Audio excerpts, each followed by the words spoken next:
Well, good evening. Meteorologist Evan Stewart here along with Chief Meteorologist Jeff Lawson. Now that the center of Ian has made it on shore and it's been downgraded to a post-tropical system, that doesn't mean the risk is over. No, it's all technical, as you know, Right, yeah. But let's tell them about it. Yeah. There's a difference in a tropical system.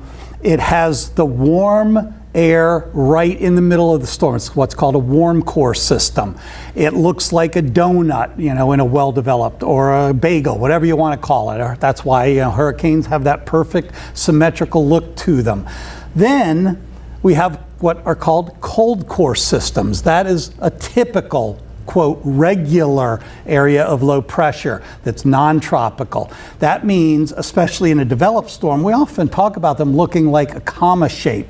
Well, this one, if you look at the satellite, looks like a comma, and it has throughout much of the day. One of the other differences is that in a tropical system, you have the strongest winds at the center. In a nor'easter, you have them out away from the center, like halfway between the low and the high pressure area. That's what we're getting in this case. The strongest winds right now are not down over areas of, eastern or southern parts, like around Wilmington, for example, in North Carolina. They're up closer to us and along the coast. So it's changing. But again, the wind speeds stay the same. It's just they're structured a little differently. That's right. And when this came off the coast of Florida, it never really looked like a classic tropical system after that. It already had started that extra tropical transition, I think, a little bit earlier, even than what the Hurricane Center was indicating. And they were saying that it was sort of a hybrid system. So again, you can sort of see that on radar, how it looks, certainly doesn't look like a donut or a bagel. But again, on the wider satellite view, I think you'll definitely be able to see it, what we're talking about. See, you can widen that out a tiny bit, and you'll see it looks literally exactly like a comma. So that's one way that we can tell it already, even going back in time on this loop when it was back out over the water. It had that sort of classic look of a comma shape. So now our big threats, let's talk about those. Obviously the heavy rain is continuing. How long do we expect that to last? Let's tell people. Well, and we want to mention, of course, the tornado watch box that's in effect until 10 o'clock tonight. We had a couple of tornado warnings a little bit earlier this afternoon. It's 7 o'clock now, Eastern time. So for about 3 more hours, we run the risk of still maybe a spin-up tornado. I think that threat is really starting to wind down, except over eastern North Carolina. But still, that threat is there. Right. And once that threat goes away, most of the heavy rain is going to go away as well. We had the stalled frontal system and everything sort of congregated around that, and we had a large area of rain. And you can see that continues even right now. Draw a line from roughly Raleigh back up to Edenton and then over to Nags Head. Everything's north of there in terms of the heavy rain, and that's rotating to the north and the west. So eventually, you can see a lot of the clear slots that are over eastern North Carolina will get over us. That'll especially happen much later this evening, like, starting at 9, 10, 11, 12, 1 in the morning, depending on your location. So by then, a lot of the heaviest rain will be winding down.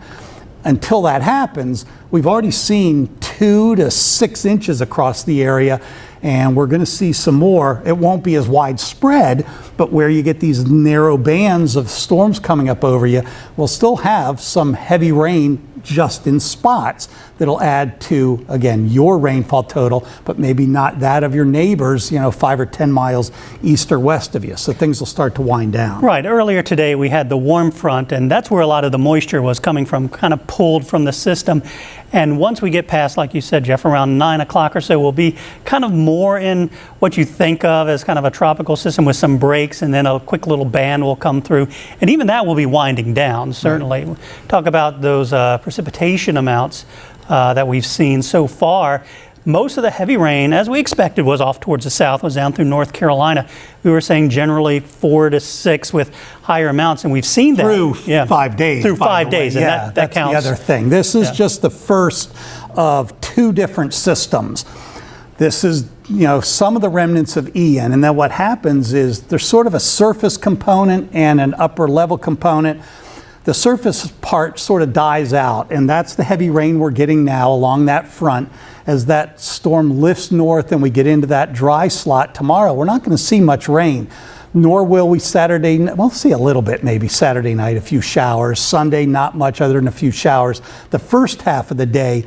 And then later on Sunday, that's when we get more rain. A weak area of low pressure forms, and Sunday late, Sunday night, Monday night into Tuesday.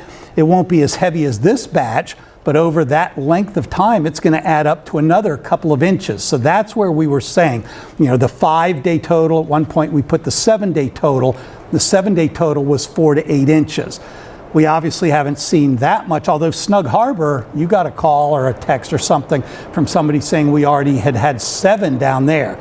So yeah, most of us will not get to 4 by the time we hit midnight tonight, but most of us will get to 2.5 or more, and then we'll expect another inch and a half potentially to come in with the second part of the system after sort of much of the weekend is over. Right, yeah, thanks for that clarification. Because it's really a 2-part sort of event. Today's a little bit of a break Saturday, and then good portion of the day Sunday. Later Sunday into Monday, we'll get that second half. So this again is rainfall just since midnight. You can see Edenton picking up already over 5 inches of rain. We had that report of 7 inches in Snug Harbor, and much of the area from Chesapeake down into northeastern North Carolina southward, over 3 inches of rain. Yeah, and obviously less to the north as we had expected, and also you'll pick up a little bit more as time goes on, but closer to the center of the storm is closer to where you're going to get the most rain. Also, we can talk about winds. We've been in a serious drought, so we need this rain, and it's nice that it's heavy, but not super, super heavy, like all in a few hours. If we had 3 inches of rain in the span of 3 hours, it would be a major problem. This won't soak in as much as if it had been spread over 2 days, but it will still soak in a decent amount and then set the stage for the nice, more soaking type rainfall that we're talking about late weekend into early next week. Right, so much of the area under a moderate drought, that's that second level of sort of tan in there, and then the eastern shore under a severe drought into that orange, and this is going to go a long way to help that drought situation across the area. Again, we are getting a lot today, but since it'll sort of be spread out a little bit, what we had today will sort of be allowed to soak in, and then we'll get that next batch of rain.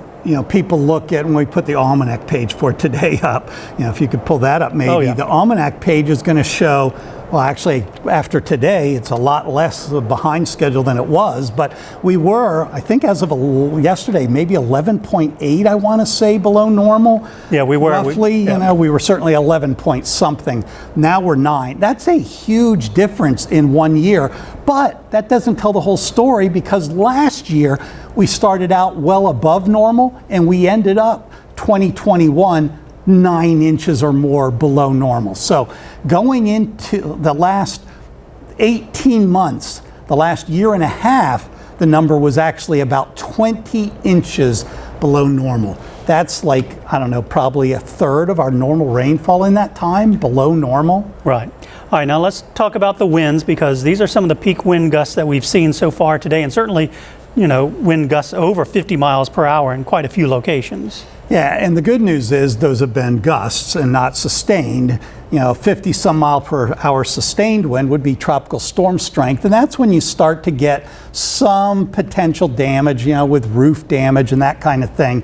Typically with readings in the 40s and up into the, barely into the 50s here, into the mid 50s even, you typically don't get any kind of structural damage, and not a ton. We haven't seen a ton of outages, for example, with these kinds of winds so far, and that's the good news too. Right, there have been a few, but not very widespread. Talk about some of the storm reports in the area.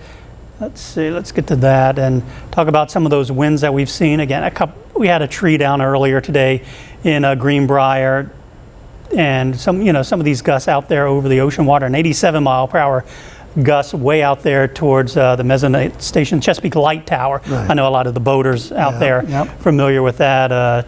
Wow. Texas Tower structure out there, and of course that's elevated too. That's quite a bit up off the water, and Take a look at Currituck, so Knott's Island rather, 57. So those are some of the wind gusts. A lot of these are in, right along the water. Plumtree Island Road, 54, or at the refuge, 54 mile per hour gusts. So we've certainly seen that.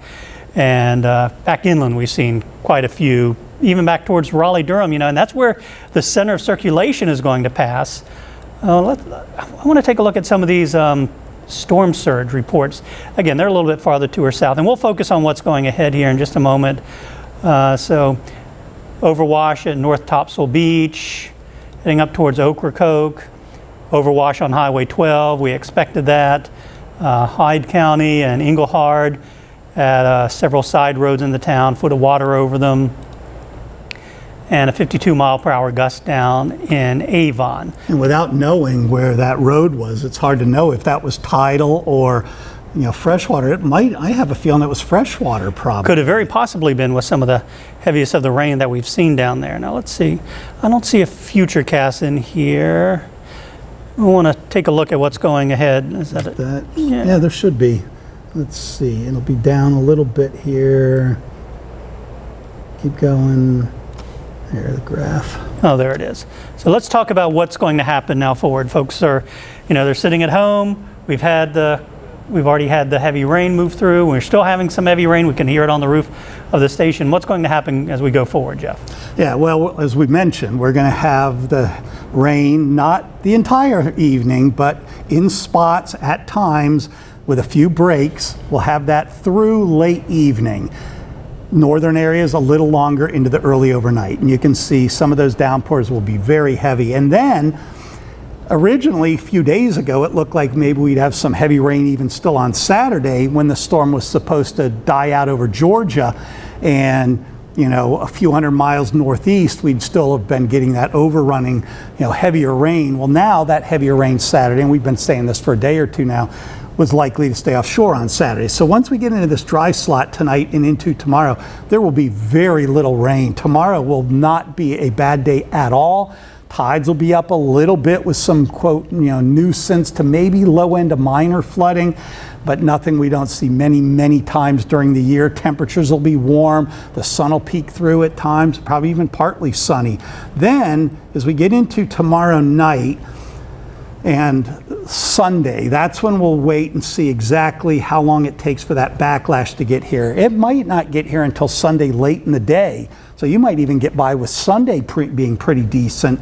And then Sunday night into Monday, we get some of that, again, rain coming in on the backside. That's right. You might be able to see here on the map how there's that swirl spinning off the coast. That's sort of the energy being transferred into a coastal system that late Sunday into Monday, we could have some issues with some tides as well. Right. Yeah, the tides look like they could be even a little bit higher than they were today if that thing indeed forms off the coast. And then depending on where it forms, that's a nor'easter that, again, you can see could bring us some more very, significant and steady rain. It wouldn't be the super heavy tropical rains like this, but over, a day or two would definitely add up, again, to add to those totals that we're looking at now. And so wrapping things up with a 7-day forecast here, not a bad day tomorrow. Good portion of Sunday might be pretty nice, yeah. And then later into the day, to the evening, the rain rolls back in on a wet day on Monday, and then nicer next week. Yep, temperatures holding a little bit closer to normal, some sunshine midweek. And we'll, of course, continue to monitor the situation with the thunderstorms rolling through this evening. And, of course, we'll have a complete update on 13 News Now at 11.